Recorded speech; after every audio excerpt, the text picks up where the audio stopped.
Bonjour à tous, bienvenue sur le 12, le podcast qui vous fait découvrir ou redécouvrir celles et ceux qui ont l'Aveyron dans le cœur.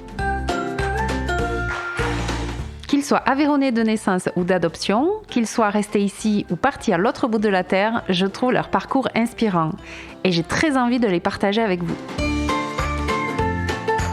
Ils sont la fierté de notre beau département et ils vont m'aider à faire voyager l'Aveyron un peu partout. Allez, c'est parti! Bonjour à tous. Alors, premier épisode de 2023, j'en profite du coup pour vous souhaiter une très très belle année. Pour ce 8e épisode, je reçois un artiste aveyronnais. Il s'agit de Gérard Fournier. D'abord peintre et graveur, Gérard s'est ensuite intéressé à la sculpture et à la photographie. Cet autodidacte né à Oulems va nous raconter son parcours d'artiste, sa passion pour la gravure, un art qui s'est perdu au fil des années mais qui revient au goût du jour, mais aussi les étapes de création de ses sculptures, constituées de pierre et de verre, depuis la recherche des cailloux dans la campagne aveyronnaise qu'il aime tant, jusqu'à son travail de ces matières-là. Ce grand sensible, très discret, mais qui a accepté de répondre à mes questions, toujours en recherche de quiétude et de calme pour laisser libre cours à sa créativité, a comme fil conducteur dans ses œuvres la nature et la lumière. Cet épisode a été enregistré l'été 2022, juste avant l'exposition Ombre et Lumière qu'il a faite à la Galerie à Beausoul en septembre. J'ai fait le choix de laisser le passage où on en parle, même si celle-ci est passée, car je vais pouvoir vous diffuser sur mes comptes Instagram et Facebook les photos et les vidéos que j'avais pu faire de ces magnifiques œuvres. Et puis je sais que d'autres expositions auront lieu. Juste pour vous préciser que ces œuvres se sont retrouvées dans des galeries du monde entier. Quelques exemples, alors en Aveyron, bien entendu, à Paris et dans beaucoup d'autres grandes villes en France, mais aussi à Barcelone, en Hollande, en Allemagne, en Suisse, dans plusieurs villes et États des États-Unis, New York, Chicago, Arizona, Alabama, ou encore à Toronto, au Canada. Allez, je vous laisse écouter cette interview de cet amour de monsieur, comme j'aime à le dire. Bonne écoute. Bonjour Gérard. Bonjour Sandrine. Bienvenue sur le 12. Merci de m'accueillir dans ton atelier, chez toi, à la Mouline. Eh oui, voilà. Sur la commune d'Oulems. Voilà. On va parcourir un petit peu ta vie jusqu'à maintenant, expliquer ton art, ta passion, toutes les activités que tu as, parce que le parcours. Voilà, le parcours. Et puis après, j'ai plein de questions à te poser. Je pense que je vais apprendre plein de choses. J'espère que je pourrai répondre à toutes. Oh, je pense. Voilà, je suis novice dans le domaine, donc je suis certaine que je vais apprendre plein de choses, et puis et mes auditeurs aussi. Donc c'est super. Je suis très contente en tout cas de te recevoir sur le podcast. Ah, avec plaisir. Donc Gérard, tu es peintre, sculpteur, graveur. On peut dire aussi photographe. Oui, depuis quelques années, j'ai abordé la photo avec assiduité, quoi. Voilà. Ouais. Et puis, je viens de voir aussi dans ton atelier que tu as une très belle guitare avec plein de partitions de musique. Donc, tu es aussi musicien. Voilà, c'est mon violon-din, on va dire. Voilà, depuis quelques années aussi, oui. Puis disons que la musique, je me suis toujours intéressé parallèlement à toutes mes activités à la musique. Et là, pour moi, ça m'apporte aussi une sorte de, d'apaisement, quelque chose, un complément, ça me délasse quelque part, ça m'aère l'esprit aussi, même si c'est pas toujours évident. Mais voilà, maintenant je peux plus m'en passer. Donc tous les jours, j'essaie de faire au moins mon quart d'heure, mais sinon ma demi-heure ou mes 3/4 d'heure ou mon heure de musique aussi, quoi, quand même. Voilà. Au moment où on fait l'interview, tu es à quelques jours du début d'une exposition que tu fais à Beausoul. Voilà. Donc, dans quelques jours, je vais installer une exposition, comme j'ai déjà fait il y a 2 ans, à la Cabane, au lieu dit la Cabane, à côté à Terrac, là-bas, sur la commune de Terrac. Et il y aura sculpture, photo et peinture. C'est ça. Voilà. Donc, Beausoul, il y a une très belle galerie qui s'appelle la Galerie. Et l'espace, quand on me l'a proposé, j'ai trouvé qu'il s'y prêtait. Il est grand, il est lumineux. Alors j'espère, ça ne va pas être évident, parce que c'est un peu compliqué ce que je vais installer, mais j'espère faire une belle installation. J'en doute pas. Oui, enfin, on va voir, j'espère. J'en doute pas. Donc, cette exposition, elle s'appelle Ombre et Lumière. Voilà. Et l'entrée est gratuite. Ah, évidemment, oui. Voilà, donc... Et alors, ce qui est rare aussi dans mes expos, c'est que là, je serai présent. Ah, donc... Ouais, parce qu'habituellement, je travaille principalement qu'avec des galeries. Privé, et je suis là pour le vernissage. Oui. Et puis voilà, après, c'est les galeristes qui s'occupent du reste, quoi. Et même de l'installation, je les fais même pas souvent. Et là, donc, je vais tout gérer de A à Z. Super. Et même le gardiennage, donc, toutes les après-midi, pour ainsi dire, j'y serai, quoi. Super, voilà. Donc en fait, on vient à l'exposition et on a la chance d'avoir l'œuvre qui est expliquée par l'artiste. Ah, éventuellement, pour les curieux, quoi. Pour ceux qui... Je serai là pour répondre aux questions, quoi. Ouais, c'est impeccable, super. J'ai envie de te poser la question que je pose systématiquement. Toi, à l'âge de 12 ans, est-ce que tu étais déjà, t'avais une âme d'artiste? Est-ce que tu faisais déjà des petites choses avec tes mains ou... Oui, c'est-à-dire j'ai toujours eu cette passion du dessin, d'abord. Hein. Mais depuis même bien avant 12 ans. Hein. Oui, je me doute. Bien avant 12 ans même. J'ai toujours eu un crayon entre les mains, des crayons de couleur, et je dessinais. Voilà, ça a toujours été ma passion. Et ça, bon, je me souviens même une petite anecdote. Mon instituteur, et j'avais à cette époque-là 10 ans, même pas 9 ans, 10 ans, et il s'était aperçu que je dessinais mieux que lui. Excusez-moi, enfin, je ne veux pas être prétentieux, mais si bien que c'était moi qui illustrais les leçons d'histoire. Alors, il me faisait arriver en avance pour les leçons d'histoire. Alors, il me donnait un tabouret parce que le tableau était très grand et que j'arrivais pas au bout, il me fallait un tabouret. Il me donnait des craies de couleur et l'image en reproduite, et je reproduisais l'image en grand sur un tableau. Et là, j'avais 9 ans, à tout casser, quoi. Et il disait quand même que c'était toi qui avais fait l'illustration. Ah oui, il le disait. Et il usurpait pas ton... chaque fois, au début, et maintenant, il tournait le tableau. C'est un tableau, je me rappelle, pivotant. Il était vert, ce tableau. Et voilà l'illustration qu'a fait Gérard. Il tournait le tableau, et voilà. Et donc, j'ai toujours eu cette passion du dessin. Et puis, j'avais été encouragé par... un peu plus tard, après, par les professeurs que j'avais eus, tout ça. Et ce qui m'a encouragé, parce qu'ils appréciaient, donc...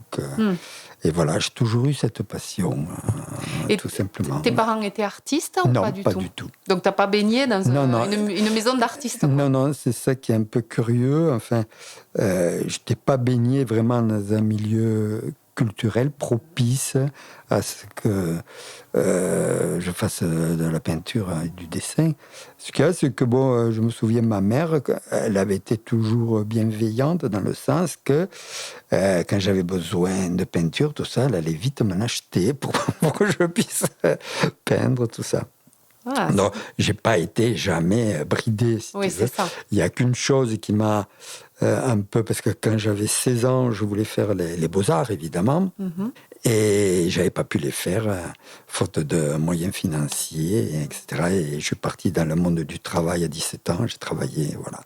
Eh ben, très belle transition, parce que j'allais te demander justement si tu avais eu une formation dans le milieu des arts. Non, pas du tout. J'ai une formation d'électricien, j'ai un CAP de monteur électricien, et une profession, on m'avait mis là un peu par hasard, parce que je ne devais pas faire ça, je devais être dessinateur en bâtiment. D'accord. Parce que j'étais toujours très beau, j'avais toujours les premiers prix en dessin industriel et dessin d'art. Et alors on m'avait aiguillé vers ça. Et je me rappelle, j'étais au lycée Monteil et il devait s'ouvrir une classe de dessinateurs en bâtiment. Alors on m'avait inscrit. Et malheureusement, elle ne s'est pas faite. Et au dernier moment, on m'a mis dans une classe d'électricien pour CAP d'électricien. C'est dommage. Oui, parce que j'aurais fait autre chose, c'est sûr et certain. Mais c'est une profession. Après, j'ai eu mon diplôme, mais je ne l'ai jamais exercé parce que ça ne me plaisait pas. J'ai fait autre chose. Après, j'ai travaillé dans le prêt-à-porter. J'étais étalagiste. D'accord. Voilà. Et puis après, j'étais encadreur pour me rapprocher de ma passion de la peinture. D'accord. Tu es toujours resté dans l'Aveyron parce que, Ah oui, j'ai failli partir plusieurs fois parce qu'à l'époque où je travaillais comme étalagiste, vendeur étalagiste dans le prêt-à-porter. J'ai failli partir plusieurs fois parce que j'avais des possibilités pour travailler dans des grands magasins, notamment, je me rappelle. Et puis, bon, je ne l'ai pas fait. J'étais trop peut-être attaché à mon terroir. Ton terroir. À mes racines, et puis voilà, et puis bon. Ouais, tu es né en 1948. Et oui. Ici, à Rodez. Et oui. Et tu y es resté. Et j'y suis resté. Très attaché.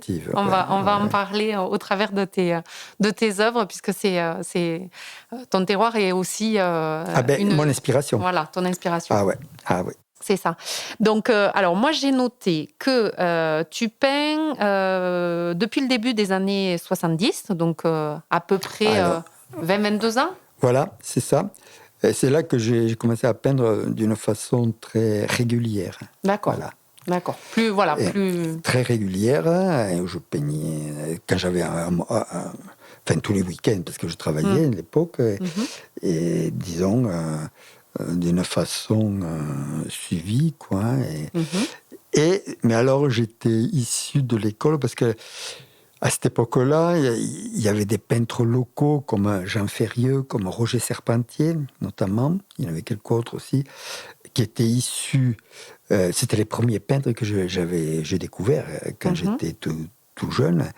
Et c'était des peintres issus de la peinture d'après-nature.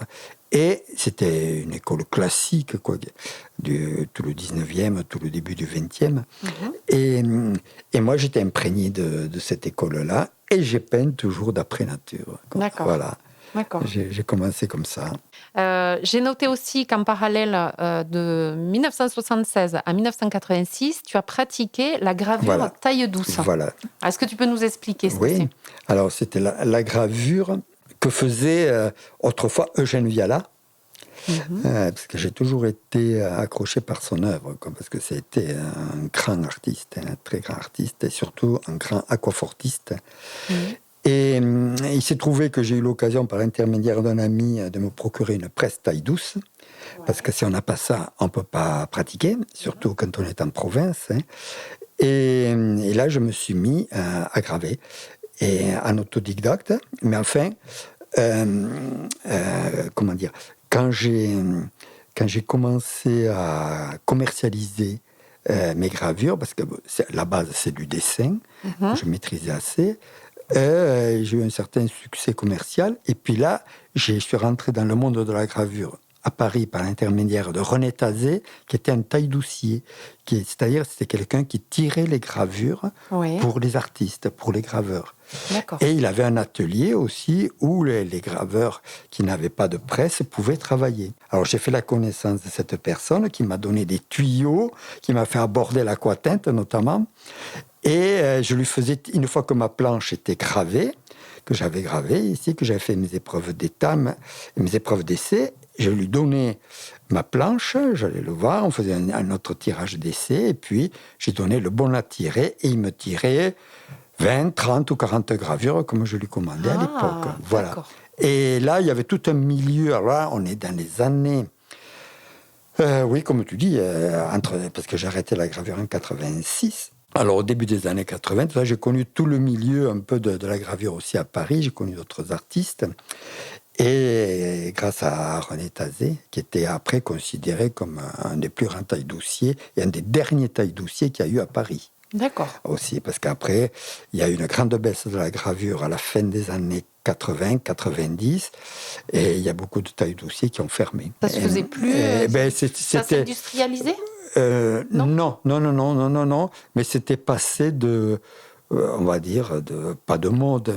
Il y avait moins d'intérêt, et donc il y a eu un grand déclin de la gravure. Alors, par contre, là où je suis content, c'est que depuis environ une bonne dizaine d'années maintenant, c'est en train de revenir. Ah oui, c'était ma question. Voilà. Est-ce que c'est pas revenu Et avec il y a les des années? salons qui se font en province de la gravure maintenant. D'accord. Donc, mais comme de tout, c'est une roue qui tourne. Oui. Il y a des modes, il y a des influences, tout ça, ça part et ça revient, quoi. C'est On a un envie, peu comme partout, quoi, oui, voilà, dans tous les domaines. Hein. Voilà, c'est ça. Ça Voilà. revient, on revient vers des choses Voilà. anciennes et puis on le boude et puis finalement on y revient. Voilà, c'est c'est perpétuel ça, en puis, fait. voilà. Ouais. Et puis, donc, moi, c'était un art qui me convenait beaucoup. Parce que la base, c'est du dessin. Et puis, c'est un art de rigueur. C'est-à-dire, on utilise, c'est pas facile.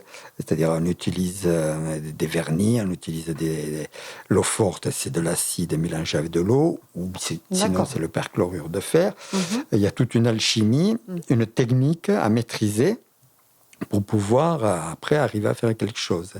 Mais tout ça, c'était un peu besogneux, mais ça m'allait très bien. Ça te plaisait. Ah ouais, puis ça, je progressais bien, puis j'avais de très bons résultats, de bons retours et tout. Et puis après, bon, c'est la gravure qui m'a fait aborder le travail de l'ardoise. Et là, j'ai entrevu autre chose avec la sculpture, une dimension en plus, et j'ai arrêté la gravure. Mais j'ai toujours mon atelier. Qu'on a vu que tu m'as fait visiter juste avant l'interview. Non, tu n'as pas vu l'atelier de gravure. D'accord. Je te le montrerai après, excuse-moi. Parce que je l'ai remis en route. Pourquoi ? Parce que je vais normalement faire aussi, alors ça va être, je ne sais pas quand, à l'automne, par là, une démonstration de tirage de gravure pour le compte de l'association de la cabane à Terrac. D'accord. On va faire une expo de gravure. Et alors, déjà, je l'ai fait pour l'association Eugène Viala, à Salcurand, 2 années. Tirage de gravure devant le public, parce que le public ne sait pas du tout c'est ça. comment ça se fait, une vraie gravure. Et donc, c'est quelque chose qu'il faut ancrer, essuyer. On met la feuille humide sur la plaque qui est ancrée. Et après, on passe sous la presse où il y a une forte pression. Et il y a la feuille de papier qui va chercher l'encre dans les tailles. Voilà, en gros, c'est comme ça. Et après, pour en refaire une autre, il faut de nouveau ancrer, essuyer. Enfin, c'est pas quelque chose on appuie, c'est pas de l'offset. On appuie sur un bouton et on débite. C'est pas du tout ça, c'est pas du numérique non plus. Donc, il y a toute une tradition, quoi, qui n'a pas bougé depuis Rembrandt, quoi, depuis le XVIIe. Et c'est très bien. Et puis, on peut pas limiter la gravure. On peut pas faire... une vraie gravure, quand on connaît, ça se voit. Une fausse gravure aussi, ça se voit. Parce qu'il y a l'empreinte, la cuvette, tout ça qui est dans le papier. C'est quelque chose de très spécial qu'on ne remplace pas. Les techniques modernes, on fait autre chose, mais on ne fait pas la gravure taille douce, comme on dit. D'accord. Bon, déjà, merci pour ces précisions. Et du coup, ça donne envie d'aller venir voir les démonstrations directement qui vont être mises en place. Au niveau des matières, toi, tu utilises quoi comme matière ? D'abord, il faut que je dise que avant que j'utilise les pierres avéronaises, parce que j'ai toujours été influencé par la géologie avéronaise de mon département, qui est un département français le plus riche au niveau géologique, variété géologique. Ça, il y a les Pyrénées aussi, mais l'Aveyron spécialement. C'est pour ça que tu es resté là, en fait. J'étais très attiré par ça. Et si bien qu'avant de l'utiliser, je me souviens que j'allais dans les carrières, mais bien avant, 10, 20 ans, avant que j'utilise la pierre, j'allais dans les carrières de schiste faire des photos des pierres. J'en ramenais, mais je le mettais chez moi dans le jardin, je ne sais pas quoi en faire, je ne les utilisais pas. Mais j'ai toujours été, même j'ai eu peint dans des carrières, je dessinais. Et j'ai toujours été attiré par ces matières, par le graphisme des schistes, notamment bruts d'extraction. Et j'ai commencé par travailler les schistes. Puis après, j'ai abordé les basaltes. Alors, le basalte, pourquoi ? Alors que je trouve soit dans le Nord Aveyron, sur l'Aubrac, sur le plateau de l'Aubrac. Oui.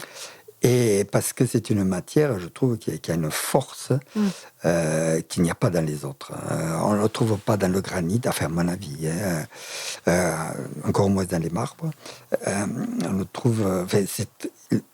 Le basalte, qui est une roche volcanique, évidemment, elle a déjà une croûte, une structure qui rappelle qu'on retrouve dans les céramiques. C'est-à-dire que beaucoup de céramistes font comme ça des matières qui se rapprochent de cette matière naturelle du basalte. Mais ce qu'il y a en plus dans le basalte, c'est que lorsqu'on le travaille, on révèle la matière intérieure, et on a une matière qui peut devenir noir d'ébène. Ouais. Et alors ça, quand j'ai découvert ça, ça m'a vraiment interpellé et j'ai vu des possibilités. Parce que mes interventions, je les fais dans ce noir d'ébène. Et c'est là que j'essaie d'emprisonner la lumière par le biais du verre, et des pâtes de verre, ou des fois de cristal de roche. Et ça offre un contraste et ça met en évidence ces deux matières. Et ce jeu m'intéresse. Voilà. Alors ça se fait pas tout seul parce que d'abord, d'une part, cette matière, il faut que je la trouve, il faut que je la cherche. Je ne vais pas l'acheter. Comme je te disais tout à l'heure, un peintre va acheter ses tubes de couleur. Quoi. Là, je vais dans la nature, mais ça, c'est un moment très important pour moi et très intéressant. Je me régale. Je pars toute une journée, j'arrive vidé, parce que la pierre, c'est lourd. Oui. Et des fois, ce qui m'attriste, c'est que je laisse de magnifiques pierres, parce que pourquoi ? Je ne peux pas les porter, tout simplement. C'est le poids qui me limite. Et j'en ramène toujours, je ne sais pas, une dizaine, une douzaine. Et puis, je ne m'en sers jamais de toutes, mais en fait, je les ai sous les yeux. Et puis, des fois, alors après, ça, c'est la première démarche. Après arrive la deuxième, c'est-à-dire que c'est trouver l'idée. Parce que je fais de la taille directe, donc je scie, je meule. Quand la matière est partie, ou sciée, enfin coupée, c'est fichu. Enfin, je peux pas y revenir. C'est pour ça que là, il y a un travail. La deuxième partie, j'appelle ça un travail de réflexion. Oui. Et là, je compose mentalement mon architecture. Alors, des fois, pour éviter de me tromper, je fais plusieurs préparatifs de dessin où j'imagine plusieurs interventions. Et quand je juge mon idée judicieuse, après je passe à la troisième phase qui est donc l'intervention et le travail sur la matière, où il y a le sciage, le meulage et puis l'épolissage. Voilà. Voilà, ça, c'est les trois phases, les trois phases de mon travail. D'accord. Voilà. Et tu m'expliquais qu'en fait, finalement, celle finalement, le processus créatif, il commence dès la balade dans la nature. Dans la nature, n'importe où. Mais où tu vas aller chercher cette matière-là. Et tu me disais quand même un mot assez fort, en fait, où tu m'as dit, j'ai vraiment une sorte de jouissance de fait de trouver des matières qui m'attirent. Oui, parce qu'il y a le phénomène de surprise aussi. Voilà. Je ne sais pas ce que je vais découvrir, le plaisir, j'appelle ça le plaisir de la découverte. Oui. Et c'est quelque chose qui est très jouissif. Si tu veux, ça c'est... Et alors, c'est là où je fais un rapprochement. Lorsque je peignais, je le fais toujours, mais beaucoup moins, mais autrefois que je peignais d'après nature, que je partais dans la campagne, soit avec ma boîte à aquarelle ou mon chevalet de peinture, ma boîte de peinture à l'huile, je ne savais pas trop ce que j'allais peindre. Je partais un peu le nez au vent, et puis il y avait un rayon de soleil, quelque chose qui m'intéressait. Allez, je m'installais et je peignais. Et là, il y a un petit parallèle. Oui. Si tu veux, il y a ce contact qui est pour moi primordial et vital avec la nature, quoi. Et puis après, je ramasse mes cailloux, quoi. Et puis après, il y a les autres phases, quoi. Mais ce contact est primordial, quoi. Parce que je reviens à ce que disait, alors c'est pas moi qui l'ai inventé cette phrase, c'était Dürer il y a très longtemps, donc au début du XVIIe, il disait « L'art réside dans la nature, qui peut l'en extraire le possède ». Alors ça, c'est une phrase qui m'a toujours marqué et que j'ai vraiment trouvé très vrai, quoi. Mais, et qui me correspondait. Mais c'est ça. Et puis j'ai noté, moi, en faisant mes recherches, j'ai noté que tu dis de ton travail, ma démarche traduit surtout ce besoin profond que j'ai d'être en harmonie avec la nature. Ce qu'il y a, c'est que mes sculptures, ce que je recherche, c'est l'équilibre et l'harmonie.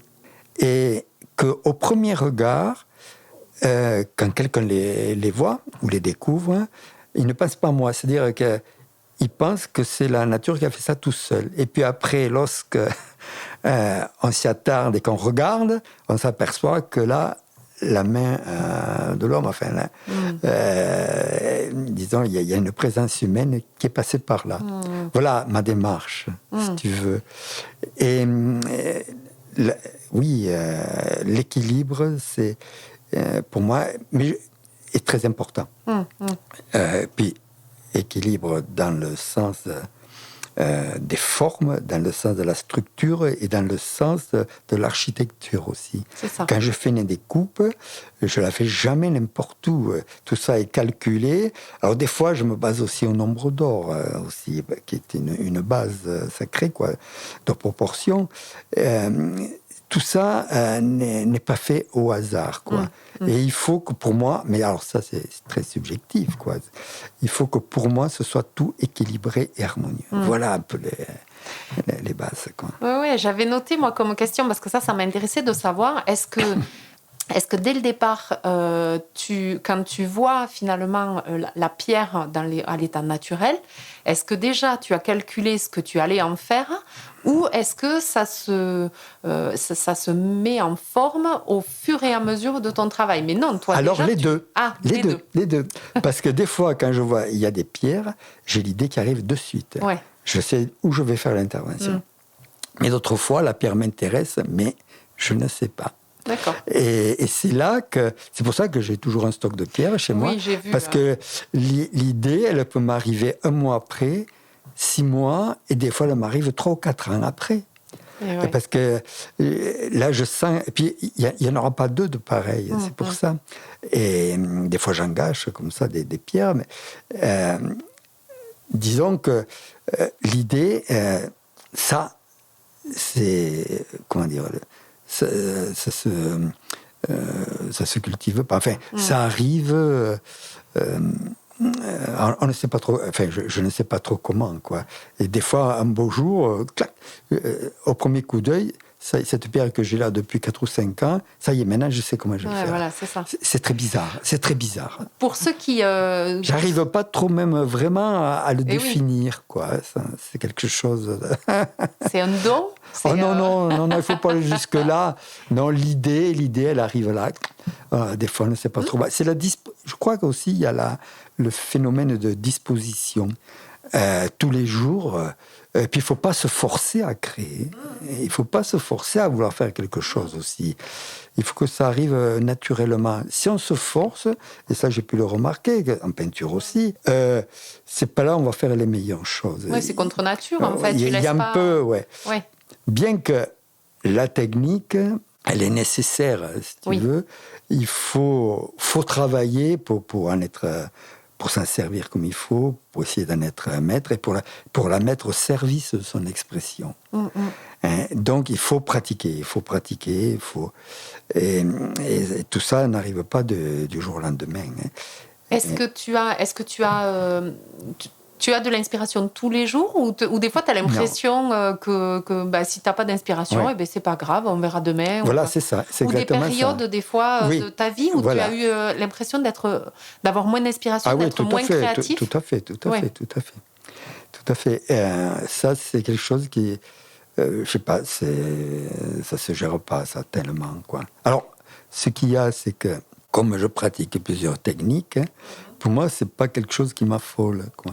Oui, tu passes d'un art à autre chose. Ouais. Je vais partir sur un moment de quelques jours de peinture ou de photo ou autre chose. Oui. Et puis, il faut laisser les choses se décanter aussi. Parce que, aussi, des fois, dans la précipitation, on peut faire des erreurs aussi. Il faut que tout se passe, disons, tout simplement, naturellement. C'est ça. Et ça, c'est pas le plus évident, mais il faut que ça se fasse comme ça. c'est ça. Quand tu travailles une œuvre, est-ce que tu as la notion du temps? Ah, non. Alors, ce qu'il y a, c'est que, par exemple, une sculpture, je la fais en gros sur 7 et 8 jours. D'accord. Mais pas en travaillant, évidemment, 8 heures par jour, c'est évident. Parce qu'après, il y a comme j'utilise le collage aussi, il y a des temps de séchage, et dans les polissages, je ne les fais jamais tout d'un coup, parce que c'est très fastidieux. La fatigue arrive rapidement. Quand j'ai poli 2 heures, j'en peux plus. Parce qu'après, ce qui m'est arrivé, c'est pour ça, des fois, au bout de 2 heures, quand je sens la fatigue arriver, j'arrête. Parce que si je tombe mes meuleuses de polissage sur le verre, je fais une fausse manœuvre, c'est cassé. Ouais. Donc, c'est pour ça, tout ça se travaille lentement. Et je ne peux pas travailler dans la précipitation, c'est pas possible. J'invite vraiment, alors pour ceux qui ne connaissent pas en fait ton travail, j'ai plein d'œuvres à côté de moi, là où je suis. Juste peut-être pour expliquer, alors de façon très simple, tu m'excuseras Gérard peut-être pour mes mots qui sont peut-être pas techniques, mais vraiment tu prends une partie de basalte ou de schiste ou de granit et tu vas l'entailler pour intégrer une partie en pour verre, insérer, pour que ça puisse, comme tu disais tout à l'heure, avoir l'impression que c'est naturellement là. Voilà. Mais en même temps, pour accrocher la lumière. Voilà, c'est ça. Et du coup, je voulais donc revenir la à ça lumière aussi. est très importante. C'est le fil conducteur, c'est le fil rouge de... Parce que après, je disais que c'est basé sur l'harmonie et l'équilibre. Oui. Mais après, il y a un troisième élément qui arrive, c'est la lumière.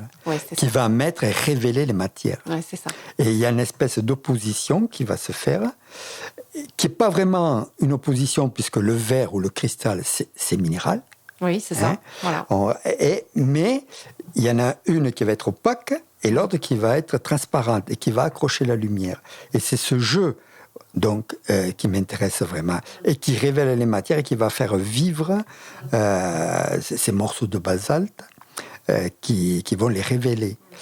Parce que quand on les voit dans les carrières comme ça, c'est une matière inerte. Mais pour moi, c'est... le challenge, il est là, c'est-à-dire c'est de révéler cette matière que la nature m'offre, qui est très belle en définitive, et en faisant donc cette association verre et pierre, où la lumière peut jouer. Et là, on peut avoir, suivant comment la pièce est exposée, comment la sculpture est exposée, comment on peut tourner autour, comment elle est éclairée, on peut en avoir différentes lectures. Ouais. Ce qui fait que une sculpture, par exemple, pour qu'elle fonctionne, comme il y a du verre, il faut qu'il y ait la transparence, donc une lumière en arrière. Et lorsqu'elle est exposée devant une baie vitrée, par exemple, et si jamais le soleil vient encore l'éclairer, on va avoir des lectures différentes chaque fois. Ça joue, elle est tributaire de sa lumière environnante. Ouais, c'est ça. Et moi, en fait, vraiment, ça donne l'impression, en fait, que il y a vraiment à la fois cette pierre qui est très lourde, très dense, et à la fois ce verre qui est intégré, qui amène une légèreté. Comme si, grâce à cette partie de verre, la pierre était légère, en fait. Ça donne cette impression. Et puis, ce qu'il y a, c'est qu'en utilisant notamment le verre optique, qui est parfaitement transparent, qui peut être très épais, ça donne aussi des sensations un peu d'apesanteur, d'insolite. Voilà. Et ça aussi, je trouve ça intéressant, amusant, quoi. Je trouve ça donne un peu de mystère. Mais aussi, certaines pâtes de verre que j'utilise, où il y a à l'intérieur des espèces de nuances, de nuageuses, qui sont faites à la coulée du verre par des oxydes, c'est ce qui fait que ça anime cette matière de cette pâte de verre. Et là, pour moi, ça fait aussi un lien avec le végétal ou l'eau. Et végétal, minéral, tout ça, ça pour moi, ça s'harmonise, quoi. Ça paraît, au premier regard, peut-être des fois un peu en contradiction, mais c'est quand même... ça rentre dans une certaine une cohérence. Une cohérence, ouais, c'est ça, le mot, le mot convient très bien. Ouais. Moi, j'ai une question qui m'intéresse. Finalement, donc il y a toute une histoire avec tes œuvres. Le jour où, comment tu sais que l'œuvre est finie? Ah, grosse question. Alors, surtout en peinture. Ça, c'est en peinture. Le gros problème, souvent, c'est de savoir s'arrêter, tout simplement. C'est ça. Comment tu sais que c'est fini, ça y est, que tu t'arrêtes? Alors, il y a un petit moyen, c'est que ce que l'on ajoute ne sert à rien.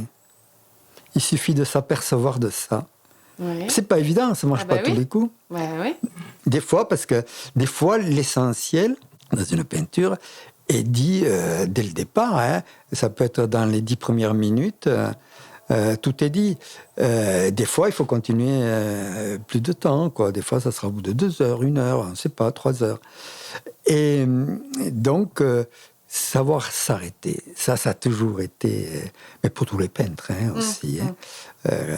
Savoir s'arrêter, donc, c'est quand on juge que la touche qu'on vient de faire, elle ne servait à rien. Alors là, on ne continue pas. Voilà. D'accord. Tandis qu'en sculpture, ce n'est pas pareil. Ah. Disons, dans ma sculpture. Parce que moi, ce n'est pas du modelage où j'enlève et j'ajoute de la matière. Oui. Là aussi, on pourrait partir sur la même théorie. Ça peut durer très longtemps.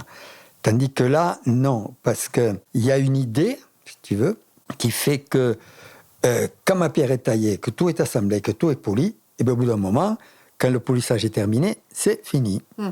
Alors là, ce qui m'est arrivé parfois, c'est que, parce que j'en ai vraiment une lecture de ce que je fais qu'à la fin, quand toute la transparence est donnée, et ça peut être la déception aussi.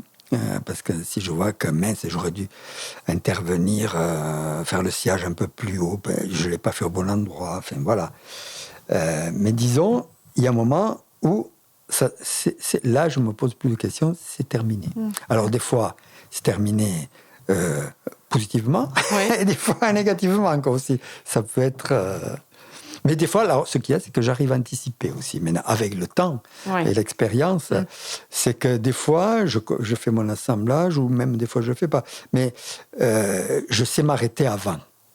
Parce que les polissages, c'est très fastidieux, c'est pénible. Il y a toujours 7 stades de polissage, 6 grains, en fait, tout ça, ça se fait à l'eau, avec de l'outillage diamanté. Et puis, pour donner la parfaite transparence du verre, ça se termine avec des oxydes de cerium au feutre. Donc, tout ça, c'est très laborieux. Donc, pour éviter tout ça, je sais, je m'arrête avant si je vois qu'il y a quelque chose qui ne va pas dans ma composition. Tu as l'impression des fois que c'est un combat que tu mènes avec la matière? Oui, tout à fait. Et du coup, c'est qui gagne? C'est un challenge, si tu veux. Et bien, toujours, j'espère que c'est la moi. Matière qui peut gagner ou toi, tu t'obstines et Non, c'est moi qui la maîtrise. Ça. Voilà. C'est moi qu'il faut que... mon idée, à la fin, je la trouve... judicieuse, quoi. Que je trouve que j'aurais pas pu faire mieux autrement. Voilà. Et le jour où tu vends une pièce, est-ce que ça te fait quelque chose ou pas? Est-ce que la séparation est dure? Oui, parfois. Ouais. Alors, il y a une boutade aussi qu'utilisent beaucoup d'artistes, c'est que, oui, mais je vends, oui, mais parce que la pièce qui m'intéresse, c'est celle que je vais faire. C'est vrai, c'est vrai un peu, hein, mais il m'est arrivé de faire des pièces que je ne referai jamais, qui sont parties dans des collections.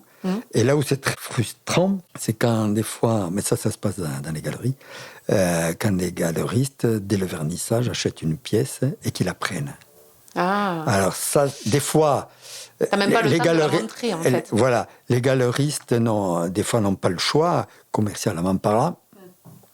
Et donc, ça m'ennuie vraiment. Hein. Et, parce que il y a les pièces, voilà, même si parfois l'idée se répète, elles sont uniques. Oui. Je ne referai jamais 2 fois la même. C'est ça. Parce que la nature, elle est comme ça, tant que je suis dans cette démarche-là. Oui. Parce que je peux évoluer vers autre chose. Mais où la répétition serait plus facile. Mais tant que je suis dans cette démarche-là, toutes les pièces sont uniques. Et effectivement, pour certaines, que je me fasse une idée, parce que aussi, il faut vivre aussi. Et, oui. Et puis, il y a aussi le petit côté satisfaisant, c'est que les gens qui font l'effort d'acheter, c'est que c'est pas gratuit. Enfin, ils le font parce qu'ils aiment tout ça. Donc, il y a un partage.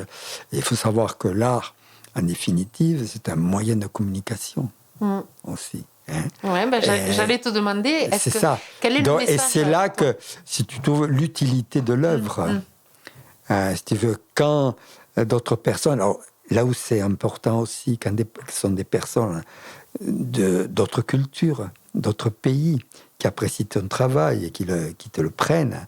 Ça m'est arrivé par les Chinois, ça m'est arrivé pour beaucoup de pays, aux États-Unis, des gens que je n'ai jamais rencontrés. C'est parce que ça se passe chez les galeries, dans les galeries. Ça fait plaisir. Et là, je me dis, je n'ai pas travaillé pour rien. Il y a ce côté, si tu veux, qui compense le fait qu'on se sépare d'une œuvre. Tu vois ? Heureusement qu'il y a ça. C'est très important, ça. Surtout parce que c'est là qu'on se rend compte que l'art est universel, quoi, il est au-dessus. La culture est universelle. Les frontières n'existent pas, quoi. Le message que tu veux faire passer au travers de tes œuvres, quel est-il ? Alors, non, justement, je me défends de faire passer des messages. Hein. La seule chose, c'est que, comme tu l'as dit à un moment, que pour moi, ce qui est important, c'est d'être en harmonie avec la nature, si tu veux. C'est que je me sers de la nature pour mon expression, mais qu'en même temps, ça correspond à un phénomène qu'on vit tous, là, tous ces phénomènes climatiques, enfin, tout ça, si tu veux, et on se rend compte que la nature est très importante et qu'il faut la respecter. Alors c'est le seul message que je voudrais passer. C'est que quand je parle d'équilibre et d'harmonie, ça veut dire que l'être humain, ça va au-delà de mes œuvres. Hein? Ça va aussi vers les gens, les communs des mortels, à toutes les échelles. Ceux qui tiennent les rênes comme les autres, qui ne les tiennent pas, qui subissent. Et qu'il faut comprendre ça, ce besoin d'harmonie avec la nature, que cette nature, il faut la respecter, et qu'il faudrait qu'un jour l'être humain comprenne une chose qui est pour moi essentielle et qui est très basique, c'est que la nature peut se passer très bien de l'être humain, mais que l'être humain ne peut pas se passer de la nature.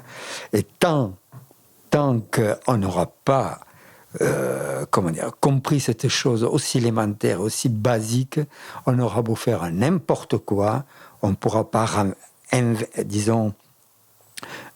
inverser cette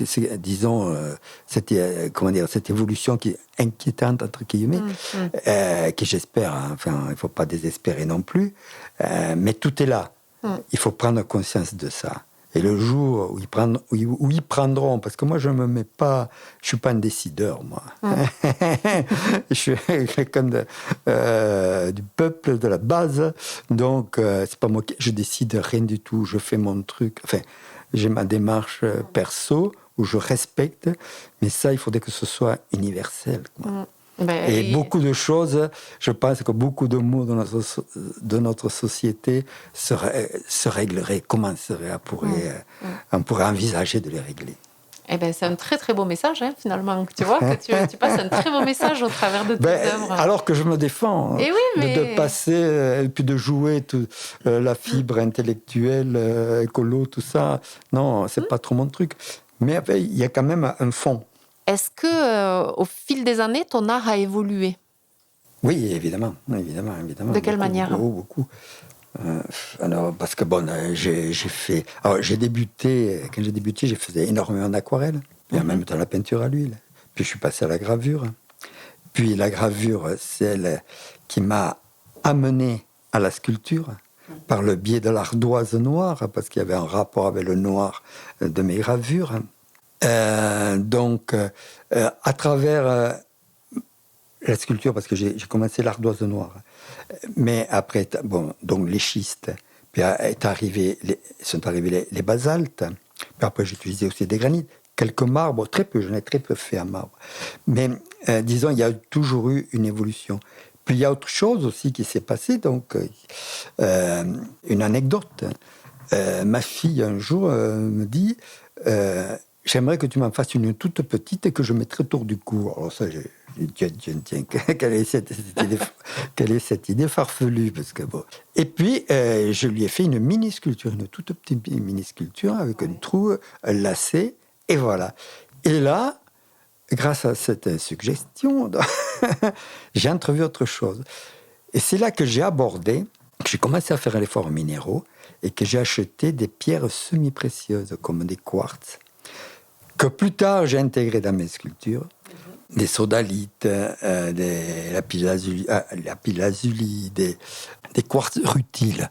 Et ça m'a fait évoluer dans ma sculpture.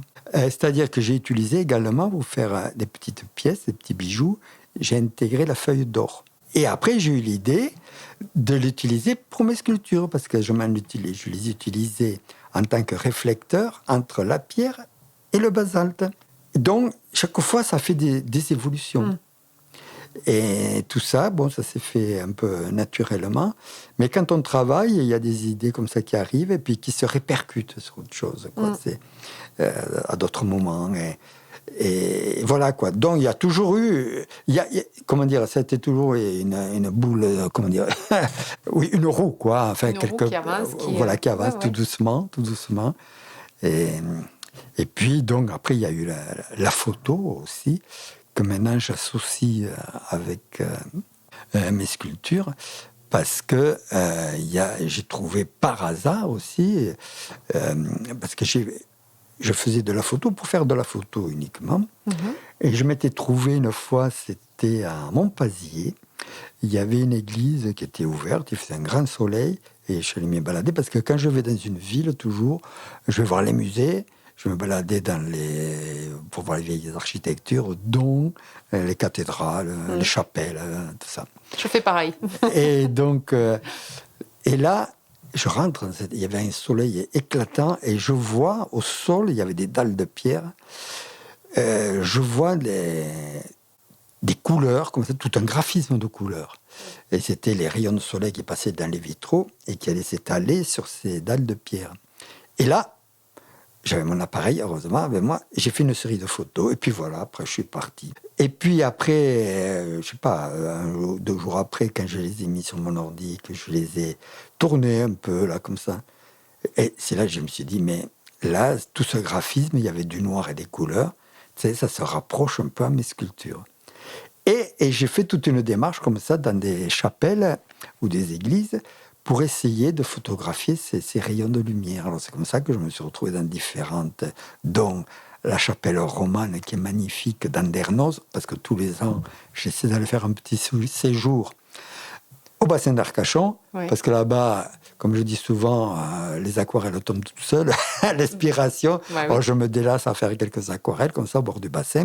Pendant longtemps, j'ai fait ça. Et là, il y avait cette fameuse chapelle avec des vitraux très modernes, très contemporains. Et là, j'ai fait toute une série de photos, après que j'ai retravaillé, et dont certaines se rapprochaient de certaines sculptures que j'avais déjà faites. Mais c'est pure coïncidence, sans être une coïncidence. C'est-à-dire que j'ai fait mes photos avec mon regard de peintre et de sculpteur. Eh oui. Inconsciemment. Inconsciemment. Voilà. Alors, toutes les photos n'ont pas de rapport avec mes pièces, mais il y en a toute une série, et donc des photos qui sont carrément dans le même esprit de mes sculptures. Super. Et ça, c'est une démarche aussi qui s'est faite naturellement, des coïncidences qui sont sans être des coïncidences. Je dis souvent le hasard, mais le hasard n'existe pas vraiment non plus. Il faut qu'il y ait une disposition aussi du regard, de l'esprit, qui fait qu'en définitive, tout se rejoint, quoi. Oui. Suivant les techniques qu'on aborde, tout ça, tout se recoupe. Enfin, avec le temps. Des fois, c'est plus précipité. Mais...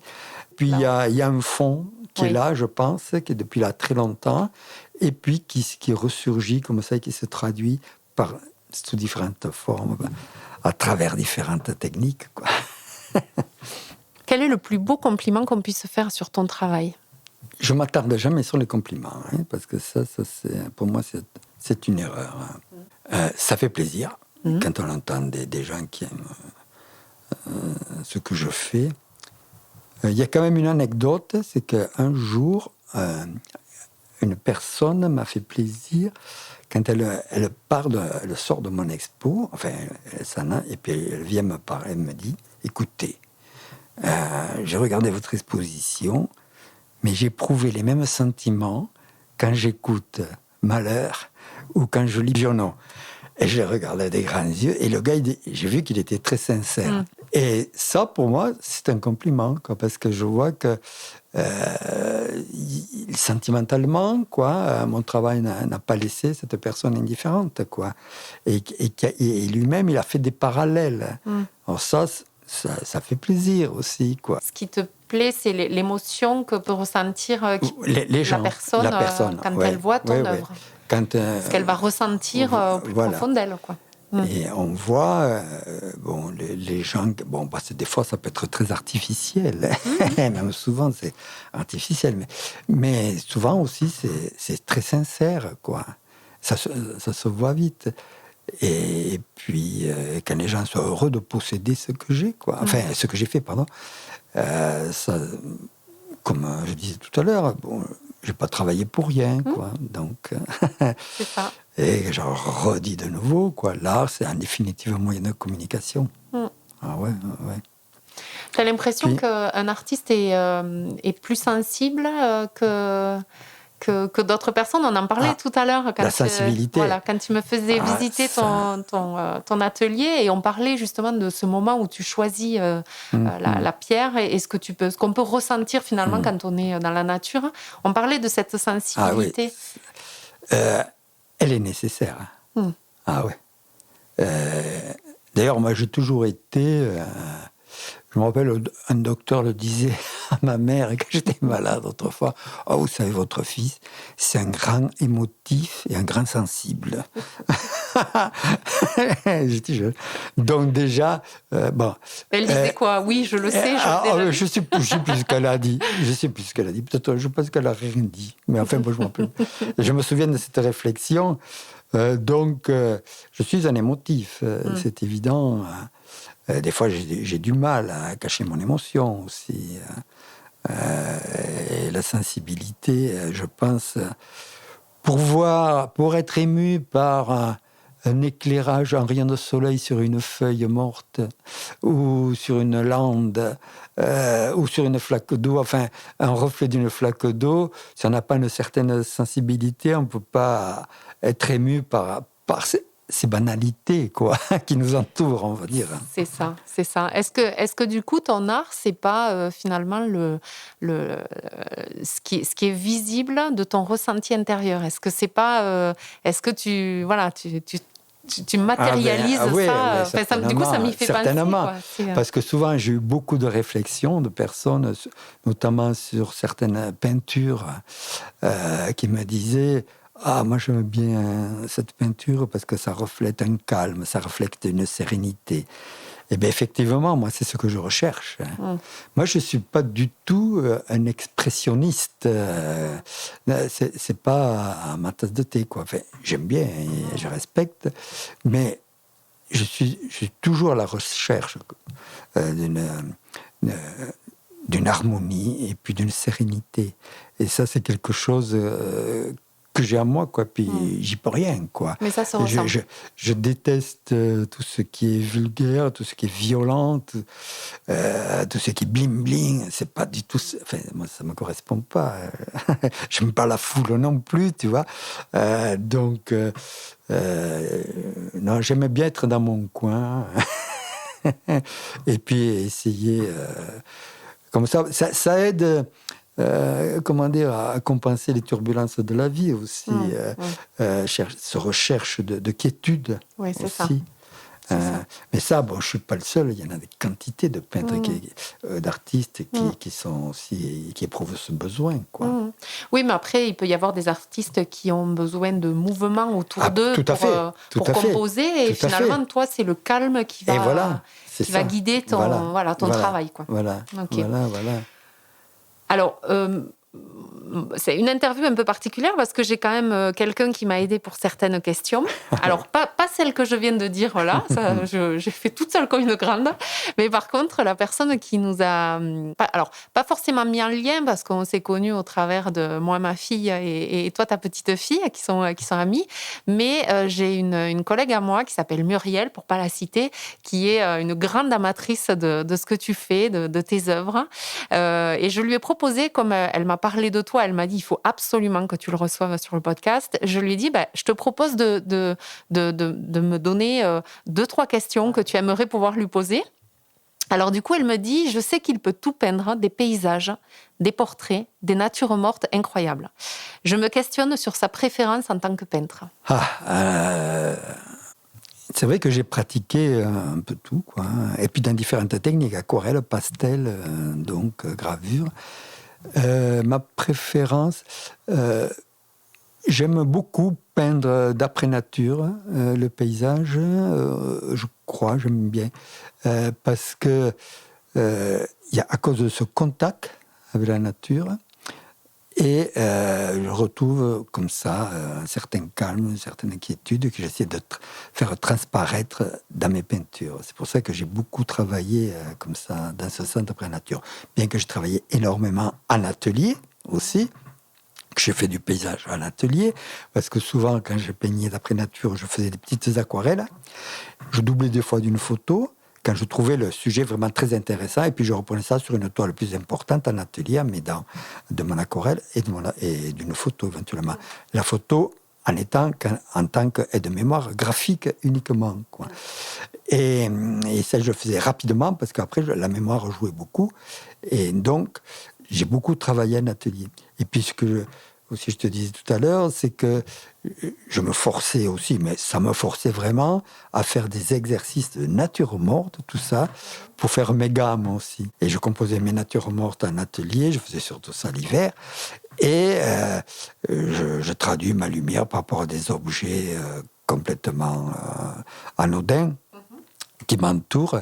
Mais ça, je le voyais en tant que formation du regard et en tant qu'exercice, beaucoup, pour ne pas perdre la main non plus, tu vois.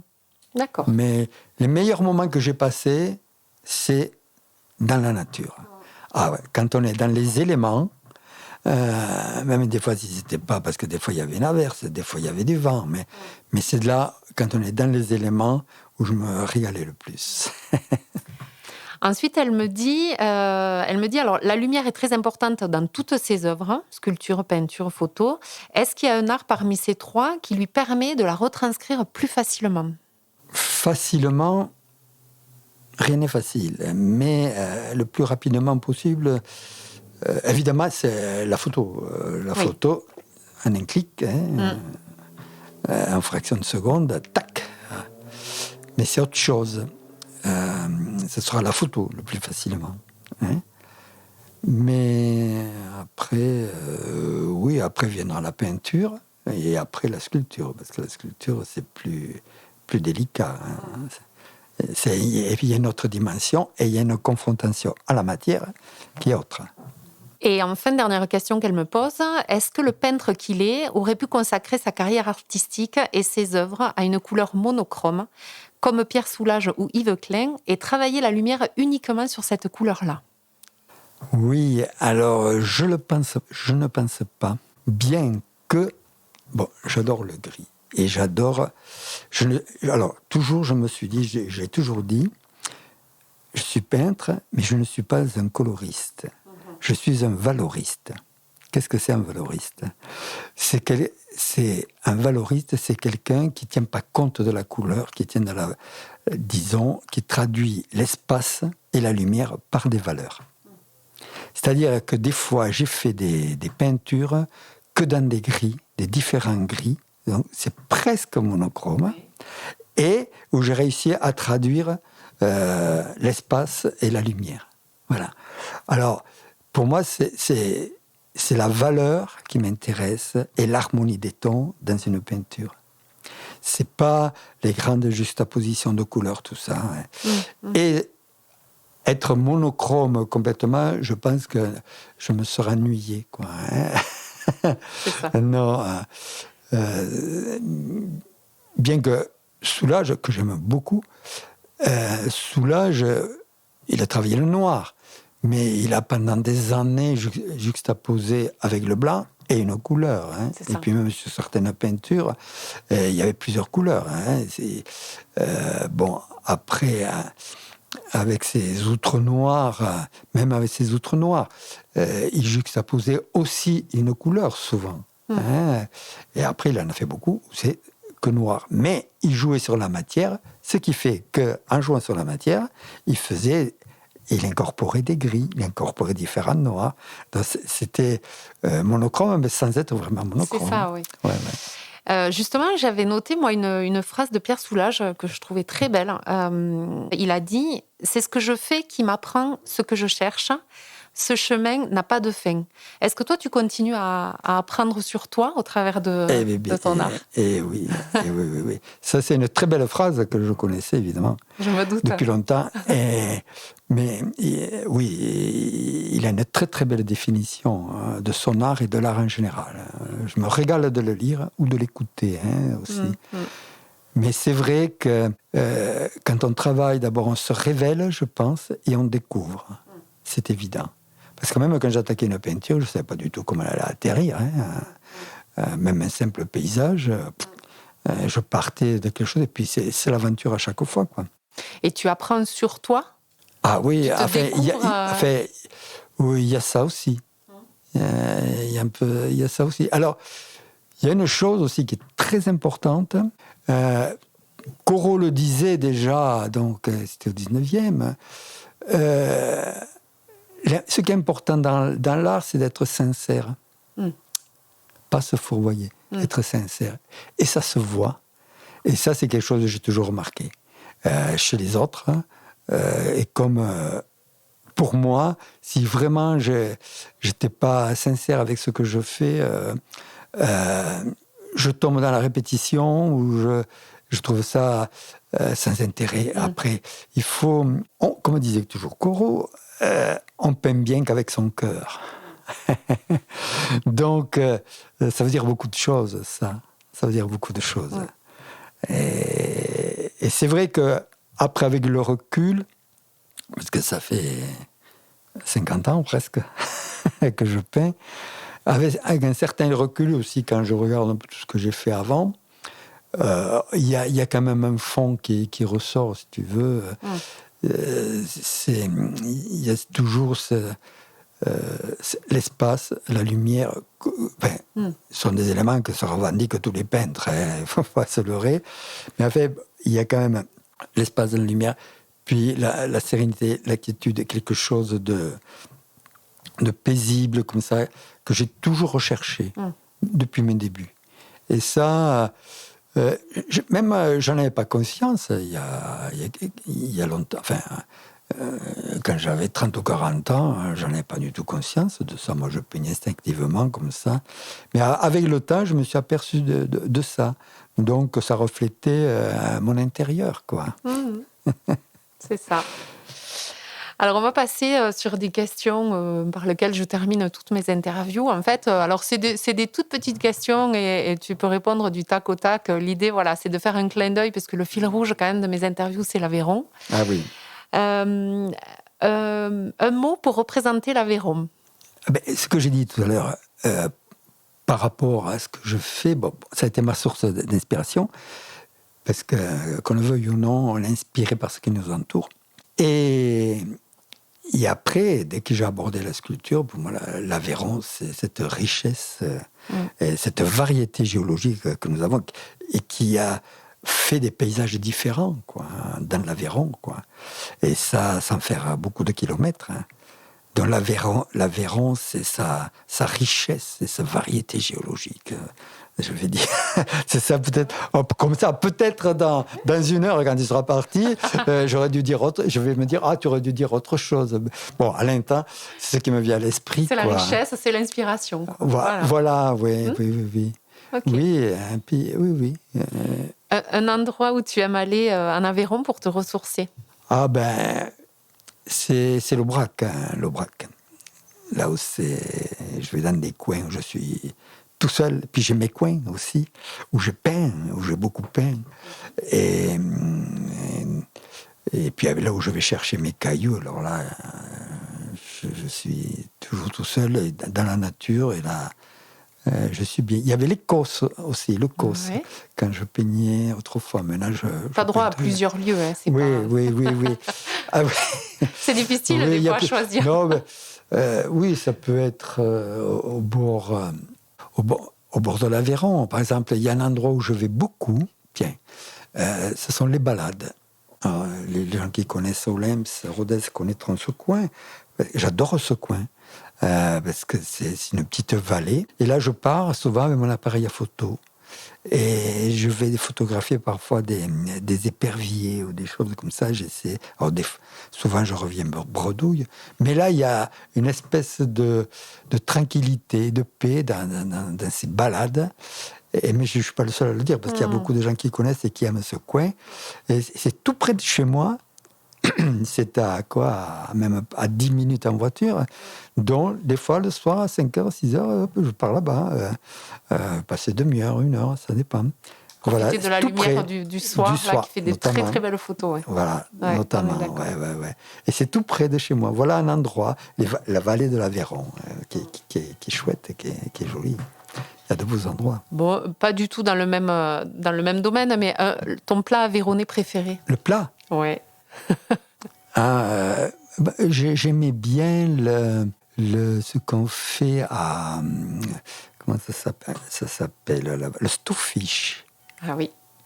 Ça, c'est la vallée de Decazeville. La vallée de Decazeville, à Almont-les-Junies. Le bassin de Decazeville, voilà. Je crois que j'aime beaucoup le stouffiche. Notamment. Il y a toute une histoire aussi autour du stouffiche. Oui, bien sûr. C'est les Anglais, pendant la guerre de 100 ans, qui auraient amené les harengs, tout ça.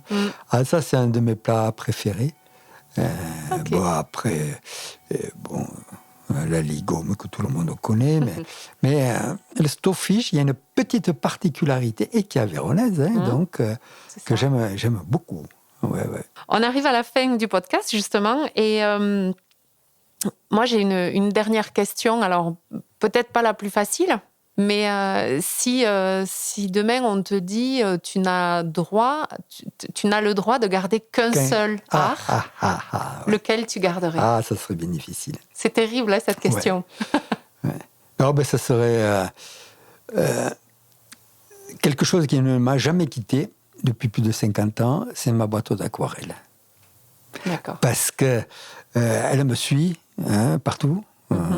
Quand je pars en voyage, souvent, alors des fois je fais presque rien, mais des fois je ramène, parce que j'ai fait quand même toute une série d'aquarelles de voyage, que la plupart j'ai jamais montré d'ailleurs. Ouais. Et ça, pour moi, c'est même encore, même si j'en fais beaucoup moins maintenant, elle ne me quitte pas quand je pars, ou mes carnets de croquis. Mais des croquis, j'en fais moins maintenant. Mais je crois que ce serait ma boîte d'aquarelle. Ok, ça me va. Qui ne me quitte pas et pour laquelle j'ai une grande affection, quoi. Parce que l'aquarelle, c'est une technique qui peut être très rapide, très subjective, très... on peut dire beaucoup de choses avec peu de choses. Voilà, c'est ça qui est intéressant. Ouais. En tout cas, bravo pour ton parcours jusqu'ici. Bravo pour tes œuvres, que je trouve vraiment magnifiques. Merci beaucoup. J'ai fait une recherche sur... je suis incapable, là, il me faudrait 2 heures pour expliquer toutes les expositions que tu as fait. Un peu partout, en France, mais aussi à l'étranger.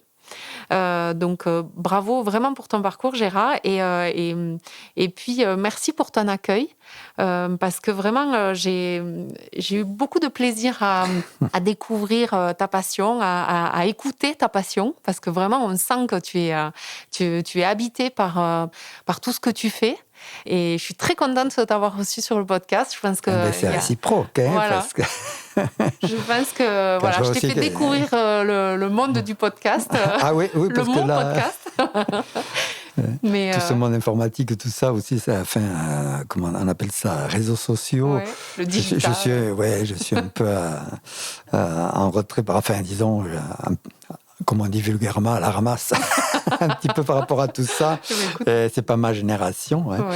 Ouais. Mais enfin, j'essaie de m'y mettre un petit peu, quoi. Bon. En tout cas, mais je suis ravi d'avoir passé ce moment avec toi, et puis de rencontrer quelqu'un aussi qui est comme ça réceptive à mon travail, quelqu'un de passionné aussi par son métier aussi. Pour moi, c'est très, très important aussi. Ouais, merci je suis beaucoup. très flatté aussi. J'ai vraiment, je pense que j'aime ce que je suis en train de faire, justement pour la richesse des échanges et la découverte que je peux avoir avec les personnes. Et à première vue, même si je dis ce milieu-là, je ne le connais pas, ou ce métier-là, je ne le connais pas, ou cet art, je ne le connais pas, je pense que vraiment, c'est le plaisir d'apprendre et de découvrir. Donc, merci beaucoup. Merci et puis à toi. À très bientôt. Merci à toi. Merci Gérard. Au revoir. Merci d'avoir écouté cet épisode jusqu'au bout. J'espère qu'il vous a plu. Si ce n'est pas déjà fait, soyez curieux et découvrez ses œuvres. Je mettrai dans les notes de l'épisode le lien de son site et de son compte Facebook pour que vous puissiez le suivre et rester informé de ses prochaines expositions. D'ailleurs, si un jour vous allez voir une de ces expos et qu'il est présent, n'hésitez pas à aller à la rencontre de Gérard. Il prendra beaucoup de plaisir à vous expliquer son travail. Allez, je vais faire appel à votre solidarité. Si le podcast Le 12 vous plaît et que vous souhaitez soutenir mon travail, je vous propose de mettre une note 5 étoiles sur Apple Podcast et ou sur Spotify. Ça m'aide énormément à faire connaître le 12 à d'autres personnes. Et puis si vous écoutez les épisodes sur une autre plateforme d'écoute ou via ma chaîne YouTube, ça serait trop cool si vous pouviez en parler au prochain Aveyronnais que vous croisez. Allez, à très bientôt pour un prochain épisode. Vive l'Aveyron. Salut!